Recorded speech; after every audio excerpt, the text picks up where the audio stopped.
represent lives teetering on the edge, opportunities that may never come, and a city that will struggle to compete statewide. The stakes are far too high to ignore these inequities a moment longer. What is happening in education will impact the future, and in fact it already is.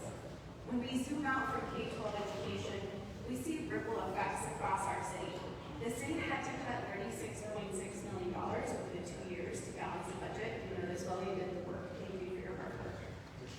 Because the needs are outpacing our resources. The 2025 budget emphasizes streets, public safety, housing, and it reveals a growing safety and housing challenge that requires more support.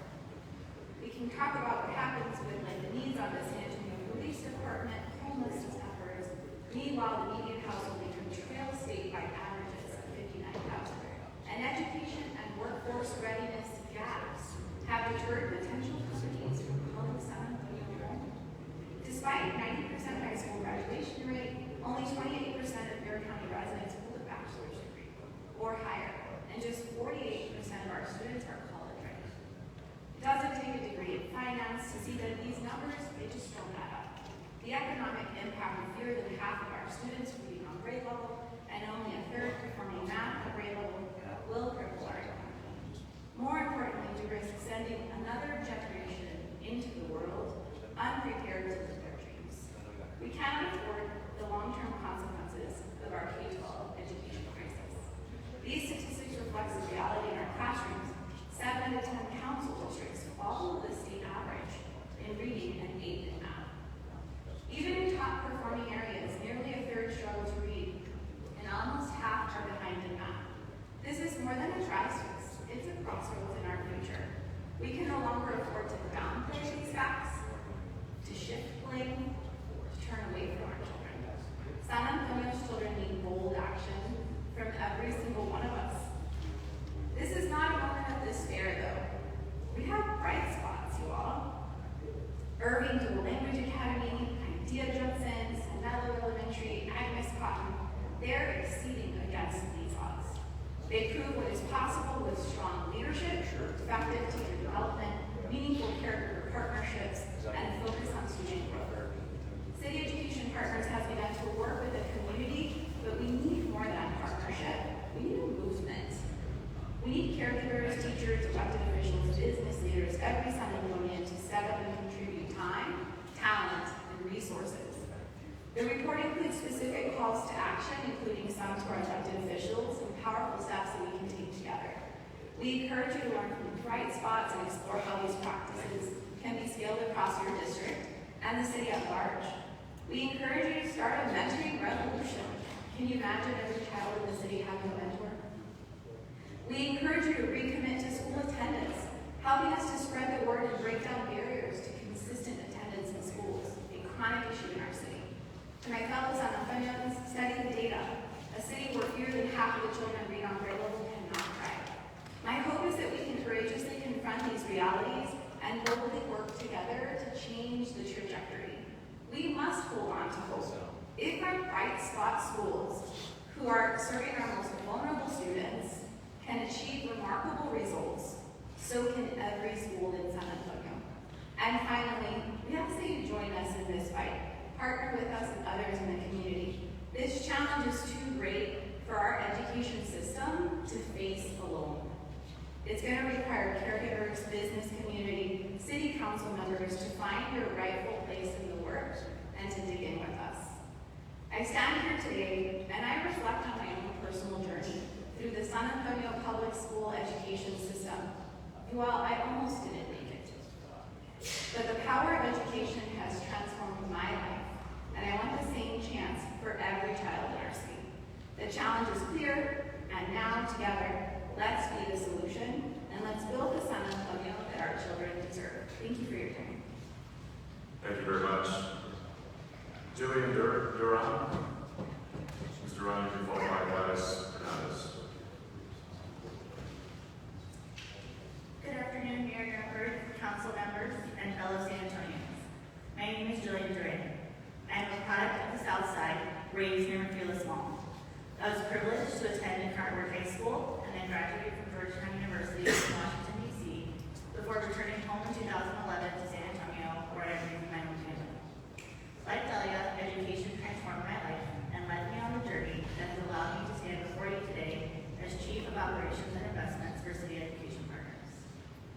I was thrilled to see Councilmember Rocha Garcia at an event yesterday celebrating the success of New Frontiers Public Schools Greg A. Garcia Early College Intermediate, who had the highest percentage of students reading on grade level of any school in Council District 4. It is vitally important to celebrate the schools that are doing well, and equally as important to know which schools and communities need further support to deliver on the vision we have for our city. A future where every child in San Antonio attends a school that emboldens them to powerfully engage with life. This is the third year we've produced this report, so I hope that its contents are somewhat familiar to you. If you or your staff members want to dig into the report or to our online data tool, I would love to set up a meeting with you to do just that. In the meantime, there are a number of ways you can help, individually or collectively, as we come together to drive up academic achievement. In our report, we will find calls to action for teachers, school leaders, and school board members. But before any of them do their work, they need students in school ready to learn. We urge you to continue to use the power of your positions to amplify the importance of student attendance and the impact of chronic absenteeism. Every day in school matters for every child. We also urge you to give voice to the importance of mentorship, working with groups such as United Way, and using your platform to influence businesses and community organizations to dedicate staff time to student mentorship. Earlier this year, Fort Worth Mayor Matthew Parker wrote an open letter to Fort Worth ISD. If you haven't read it, you should look it up. It's a good read. In her letter, Mayor Parker said, "A great city demands a great public education system, and our future depends on it." The same is true for San Antonio. While our report focuses on just one test, the reality is that the test corresponds with everything we know about what is and isn't true for students in San Antonio today. Together, we have the opportunity to change the story in the years to come, and I hope you'll join us in this fight. Thank you, Ms. Duran. Gladys Hernandez. Ms. Hernandez will be followed by Eric Gilbert. Good evening, council and community members. I'm Gladys Hernandez, Director of Talent at City Education Partners, and I'm honored to expand on our calls to action by inviting you to help us realize transforming San Antonio into a teaching destination.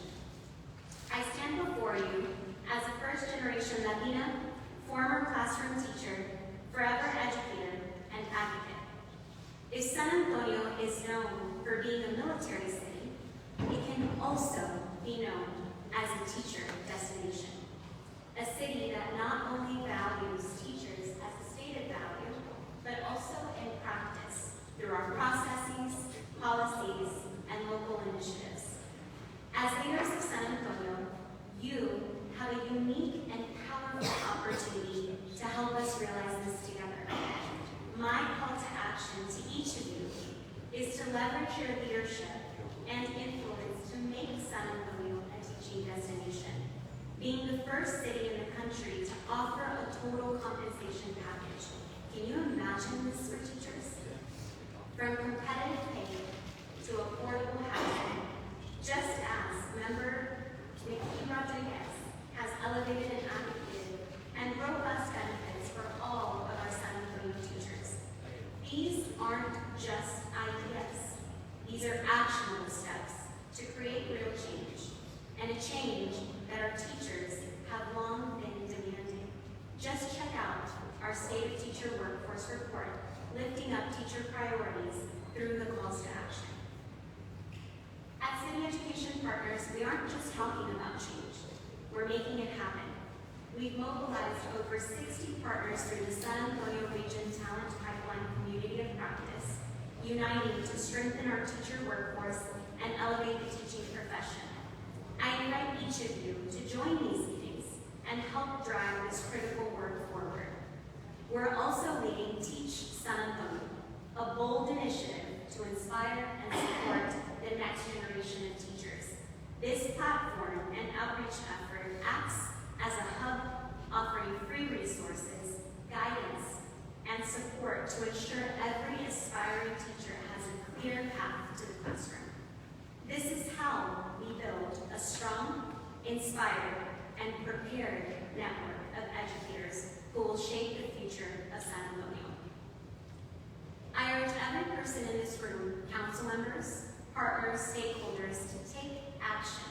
Review the calls to action in our report, dive into the data, and let's unite in our commitment to ensuring every young person in San Antonio can reach their full potential.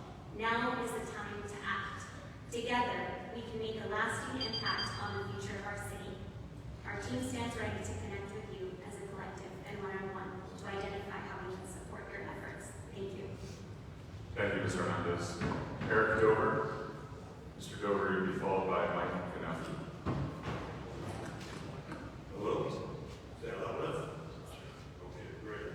My name is Dr. Eric Dover. The last time I got in front of this council was about 15 months ago, and I presented to you the DHHS report.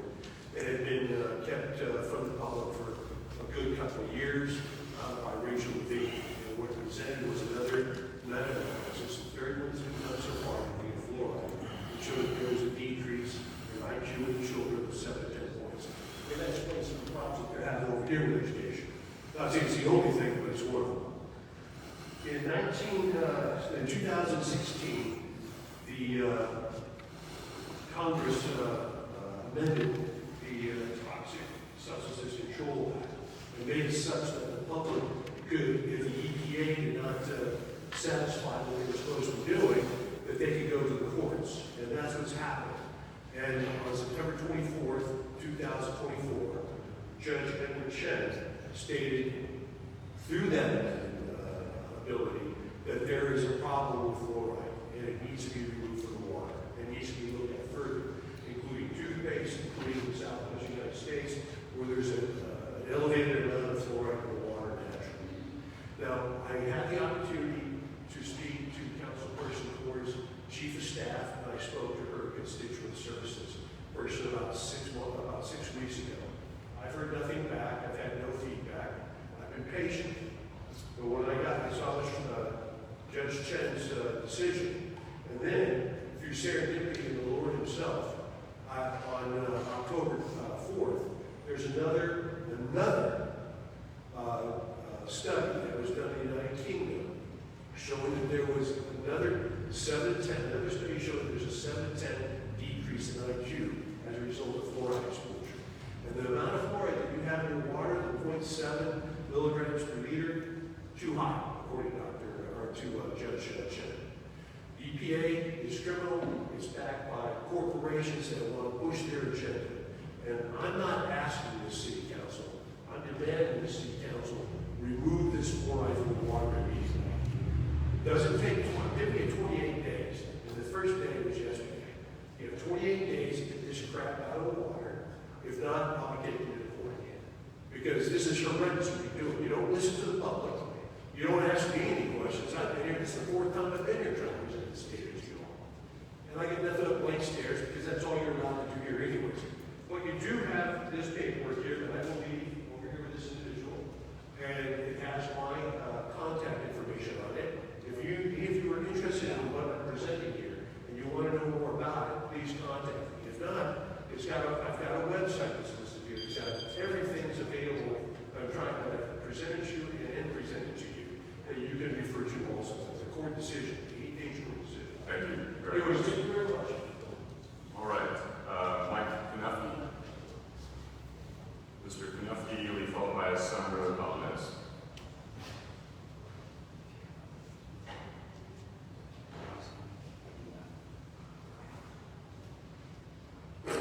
Good afternoon. My name is Mike Knuffke with the San Antonio Family Association. And I want to address the supposed reproductive justice fund.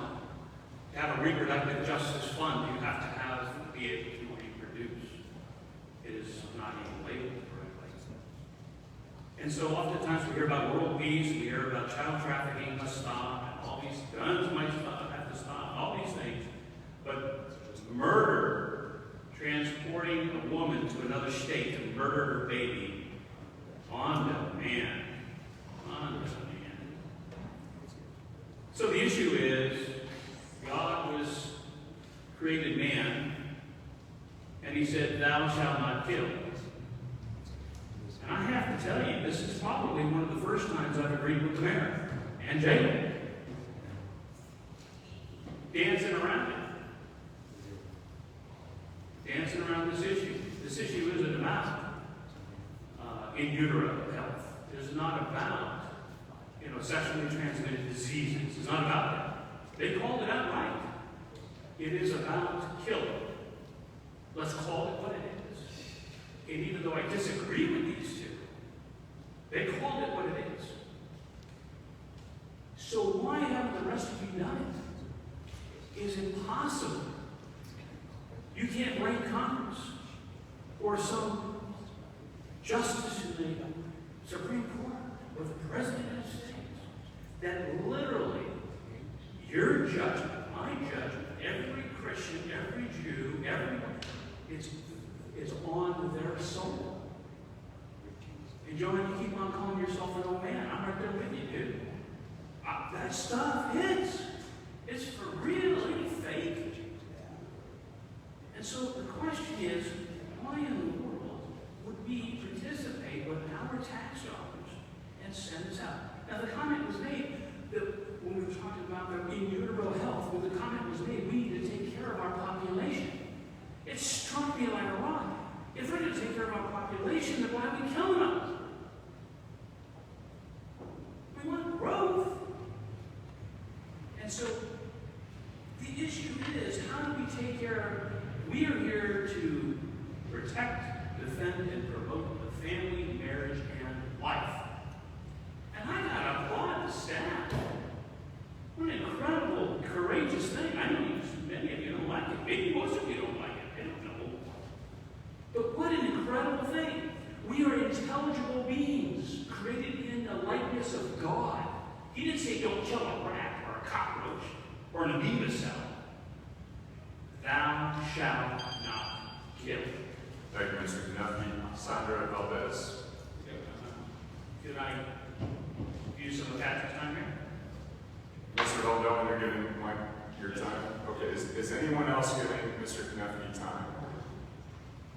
Okay, Mike will have 3 minutes. Thank you, Mr. Mayor. And then we get into transportation.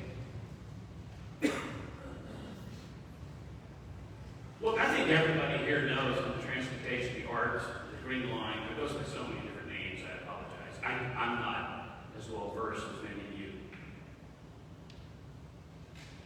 There are the financials, right off of your financial statement, or VIA's financial statement, as I said. I don't have it, I'm just going from, we can't really see it, but I wonder if San Antonio knows that ridership only pays for 8 cents of every dollar. That's it.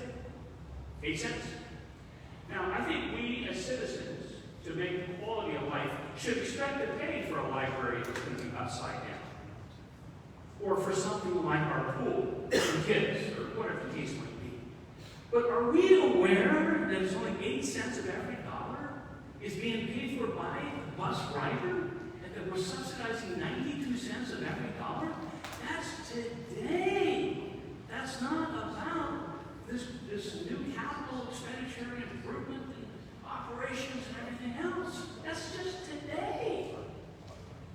And so, why would we invest in something like that when the revenue's not there, the ridership clearly isn't there? We want it to be there. But going back to my other comment, keep on killing them, they're not going to be there. So, on this transit issue, it becomes incredible because we find ourselves in a situation where, operationally speaking, the numbers that I saw are going to be much higher than any capital expenditures. Much higher. And so what we're finding ourselves in, we're going to find ourselves subsidizing even more. Now, to VIA's credit, they said we're expecting a 25% increase in ridership. To their credit. If I have 8 cents in my pocket and I add 25%, what is that? 2 cents. We will bump it, according to their numbers, we will bump it from the 8 cents that we're getting from the rider. You got it, it's at 10 cents. And now we're subsidizing 90, we taxpayers are subsidizing 90%. And if that's not enough, the last comment was made, I think by Councilman, we want to talk about transportation, and you guys keep talking about housing. We want to talk about transportation. You guys keep talking about housing. What's the connection? Well, I think we know the connection. The transit system is the boondoggle. The housing is the revenue for VIA going forward. That's what it is. And I'm not saying it's a bad decision. I think we just need to be upfront about it. And are we getting in the real estate business? You know, the Port Authority of New York is in the real estate business. You know, making with the two twin towers. Thank you. Thank you, Mr. Knuffke. Sandra Valdez. Ms. Valdez will be followed by Michael Radley.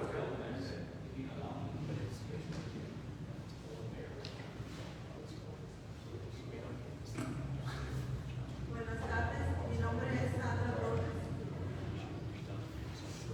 Yo vivo en el distrito 5 de la ciudad. Soy una madre con una hija que asiste a Memorial High School en el distrito de Este.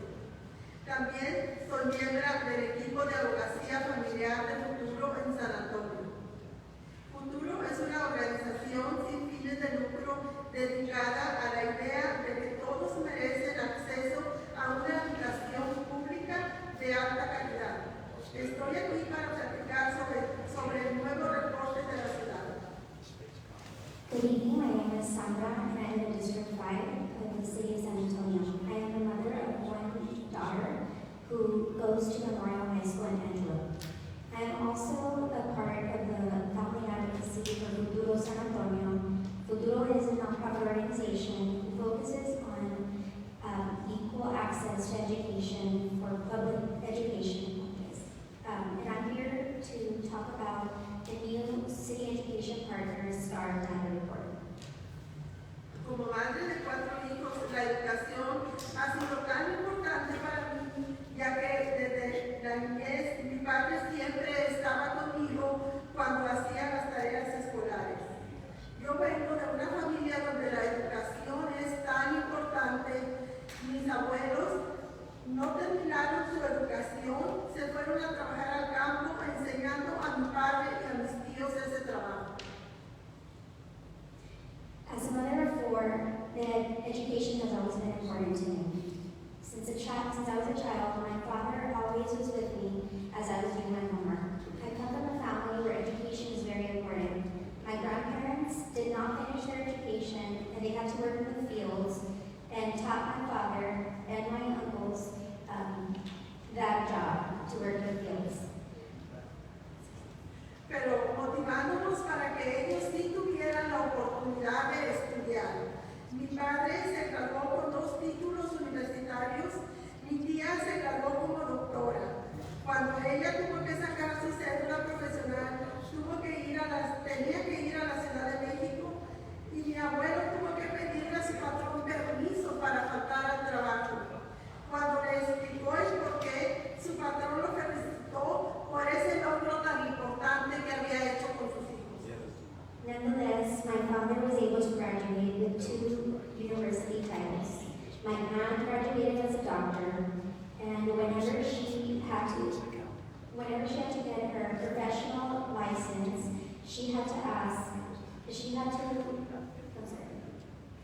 go to the city of Mexico, and my grandfather had to ask for permission from his boss to be able to miss work in the fields and go there. Whenever he came back and explained what it is that he missed work for, his boss was so happy and congratulated him for something so important.